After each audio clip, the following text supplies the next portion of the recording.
Meccano part number 1510 bracket stand from the 1930s Electron set. Hi! If you want even more Meccano goodness, why don't you check out my Patreon channel? And please like and subscribe and leave a comment below. I post updates in the community section, not only for this week's Patreon build, but also for what I'm currently working on. Thank you, and back to the build. Hi folks, and welcome back. Regardless of what we work on in life, we are always building on the history of what others have done before us. As my grandmother used to say, never underestimate what your elders have already done.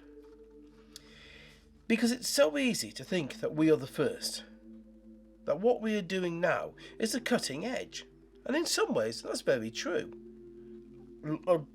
Look at electric vehicles, and you're seeing cutting edge technology.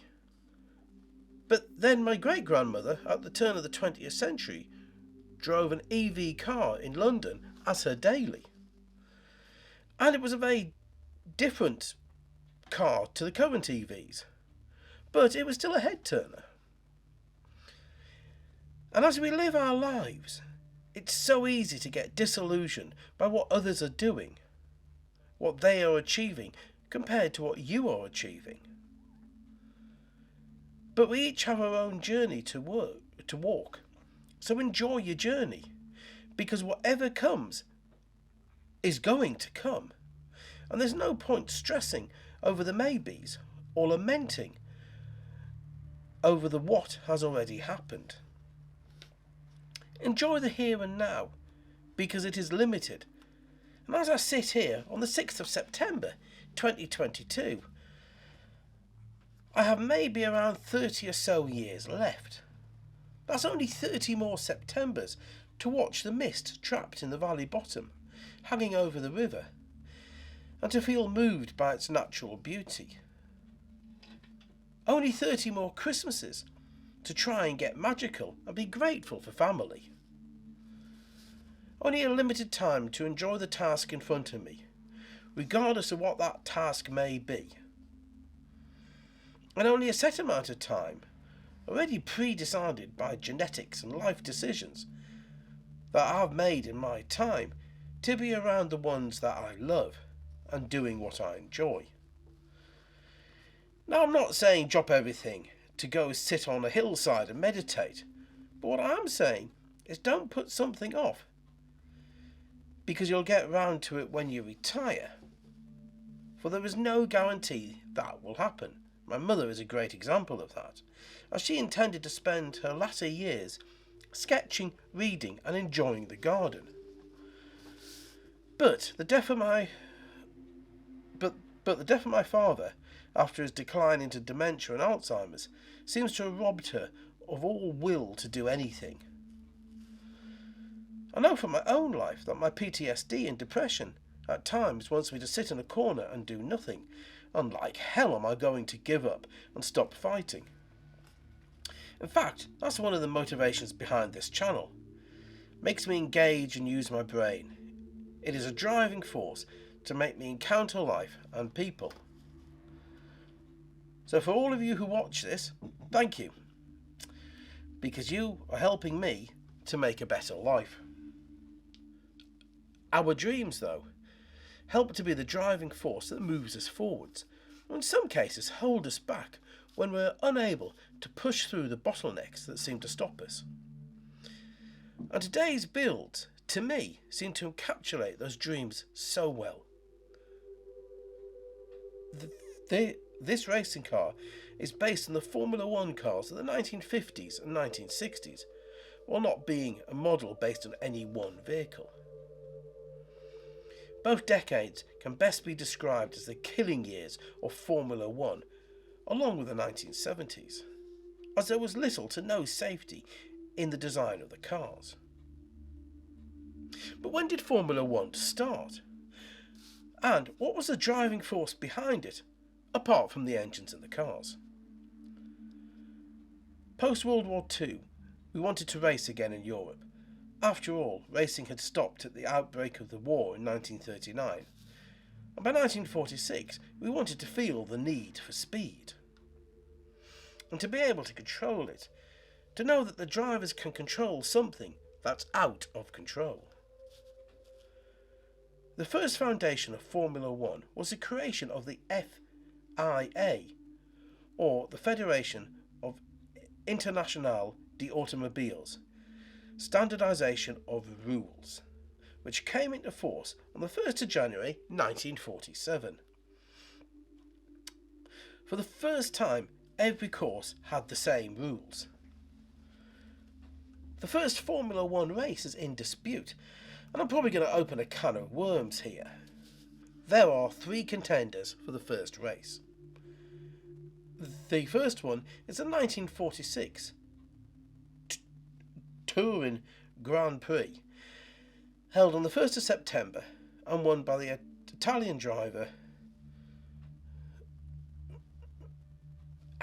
Archie Vorez in an Alfa Romeo 158 Alfaretti. The race was the first one run to the new FIA rules. But this was before the rules had been enforced, an event that wouldn't happen for another 4 months. The next contender is the 1947 Swedish Winter Grand Prix, again run to the new rules, with only 4 cars starting the race and only 3 finishing. It was won by a British driver, Reg Parnell, driving an ERA model. There is some dispute if this was a Formula One race or a Formula Libri race, where cars of different classes can compete against each other, allowing for some very interesting outcomes, as different designs can show their relative strengths and weaknesses. The third race is the 1947 Pau Grand Prix, and without a doubt this is a Formula One race, held after the rules came into play. It was won by the Italian driver Nello Pagnini, driving a Maserati 4CL. I will let you decide which one gets the title of the first race. Not long ago, you watched the video I put up about the cement lorry. It's the first of the highway multi-kit builds. And here's the joy of research. I made a mistake. So I'm going to take the opportunity to put it right. I stated that Stephen Stefani, an Armenian American, invented the motorised cement lorry, which is both right and wrong. Mr. Stefani wasn't allowed to patent his work back in 1917 for one of a couple of reasons that are lost to time and history. The first is that there was no previous work to show the addition of a mixing drum to a vehicle would work. I call doubt on this, as there was a pre-existing horse-drawn vehicle by a German engineer, Richard Bodlander, which was painted in 1904.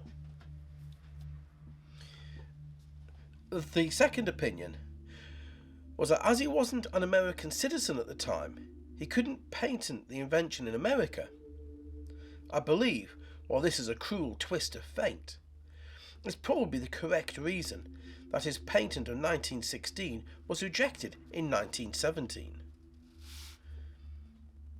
He reapplied in 1928 after becoming an American citizen, and it was approved in 1933. But in that time, Akert Bickel had come along in 1920 and patented his apparatus for concrete work. Mr. Bickel, an inventor from Kansas, has been credited as the inventor of the concrete truck since. But it remains that Mr. Stefani did attempt to patent his idea first. This model is for a portable concrete mixer or a builder's machine. And while it might look out of date now, when this book of models was published in the late 1960s, this design of cement mixer was very common. And I think the model has captured that design very well. When I test built it the day before, it had worked off the clockwork motor like a dream. And of course, when I built it for filming, I just couldn't get it to work. And no amount of tinkering with it was going to win. And that's the fun of playing with 50-year-old toys. They are well past their first flush of life. The main problem I think I have is the corrosion of the axle rods, making the fit just a little bit too tight in the holes of the Meccano plates. And even though they are oiled to make sure I have good running, it's still imparting friction and resistance on both the model and the motor. Time maybe to get out the wet and dry and clean the axle rods off properly and spray them with varnish to seal the air away. I said at the beginning about following your dreams, or maybe changing them from dreams to reality, so that we have a better quality of life. Because I look at my mother now, and her life is that of waiting to die, something I've seen before with the elderly, and it can be a choice. A choice not to engage with the difficulties that life will throw at you from time to time. Whether it's seeing your patent being rejected for something as simple as a rule that says you're not a citizen is so tough, and then watching another bag the gold that you so nearly had, or watching the cars that you design that have your name on them kill the drivers that drive them. Or me in this channel, when I look at others and think, why can't I be there? I don't want wealth and fortune, just enough to make sure the bills are covered each month. That moment of self-doubt that makes us stop and think, I'm not good enough. Will I be the next Mr. Beast? To be honest, no. And I don't want to be. That's not my dream.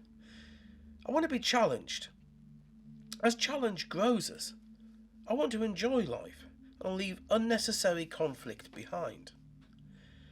I want to be at peace with the world, something that I've not known in my life doing the jobs that I've done, and enjoy the act of creation as this challenge and some other projects that I have going on bring me.